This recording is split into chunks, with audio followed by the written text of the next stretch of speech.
डस्का के कायदीन मुस्लिम लीग नून, पाकिस्तान मरकजी अंजुमन ताजरान, वकला बरादरी, सहाफ़ी बरादरी डस्का और तमाम मुकातबे फ़िक्र की प्रेस कॉन्फ्रेंस, जिसमें कायद मुस्लिम लीग नून मियां मोहम्मद नवाज शरीफ, चीफ ऑर्गेनाइजर मोहतरमा मरियम नवाज शरीफ, मियां मोहम्मद शहबाज शरीफ, सदर पाकिस्तान मुस्लिम लीग नून राना सनाउल्लाह खान, सदर पाकिस्तान मुस्लिम लीग नून पंजाब से अपील की है कि डस्का से मुस्लिम लीग नून का टिकट फर्जंदे डस्का सिटी मोहम्मद अफजल मंशा, सदर मुस्लिम लीग नून सिटी डस्का उम्मीदवार PP 51 डस्का को दी जाए। किसी पैराशूटर की डस्का शहर हमायत नहीं करेगा, यही हमारा लीडर है और यही डस्का सिटी PP 51 से टिकट का हकदार है। टिकटां दी तकसीम दा मामला है।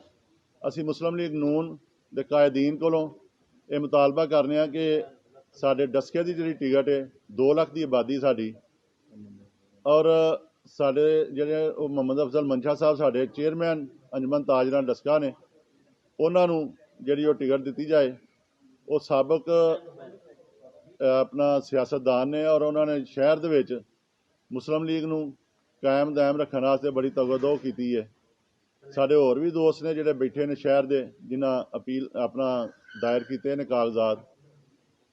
ਪ੍ਰੈਫਰੈਂਸ ਜਿਹੜੀ ਅਸੀਂ ਆਨੇ ਸ਼ਹਿਰ ਨੂੰ ਦਿੱਤੀ ਜਾਏ ਤਾਂ ਕਿ ਆਪਣੇ ਅਸੀਂ ਮਸਲੇ ਮਸਾਇਲ ਜਿਹੜੇ ਨੇ ਉਹ ਆਸਾਨ ਤਰੀਕੇ ਨਾਲ ਸਾਡੇ ਉਹ ਹੱਲ ਹੋਣ ਔਰ ਇਹਦੇ ਵਿੱਚ ਸਾਨੂੰ ਪੈਰਾਸ਼ੂਟਰ ਕੋਲੋਂ ਜਿਹੜੀ ਉਹ ਥੋੜ੍ਹਾ ਪਰਹੇਜ਼ ਕੀਤਾ ਜਾਏ। ਇਨਸ਼ਾਅੱਲਾ ਅਫਜ਼ਲ ਮੰਸ਼ਾ ਸਾਹਿਬ ਨੂੰ ਟਿਕਟ ਦੇਣਗੇ ਕਾਇਦੀਨ। ਅਸੀਂ ਉਹਨਾਂ ਨੂੰ ਇਤਮਾਦ ਦਵਾਉਂਦੇ ਹਾਂ ਕਿ ਅਸੀਂ ਉਹਨਾਂ ਦੇ ਵਾਸਤੇ ਹਰ ਹਾਲ 'ਚ ਘਰ ਘਰ ਜਾ ਕੇ ਵੋਟ ਮੰਗਾਂਗੇ ਵੀ ਔਰ ਉਹਨਾਂ ਦੀ ਕੋਸ਼ਿਸ਼ ਕਰਾਂਗੇ ਕਿ ਇਨਸ਼ਾਅੱਲਾ ਪਾਰਟੀ ਨੂੰ ਜਿਤਾਇਆ ਜਾਏ।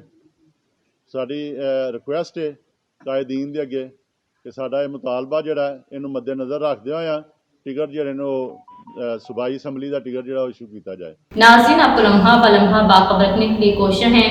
मज़ीद अपडेट्स के लिए देखते रहिए अंडरग्राउंड न्यूज़।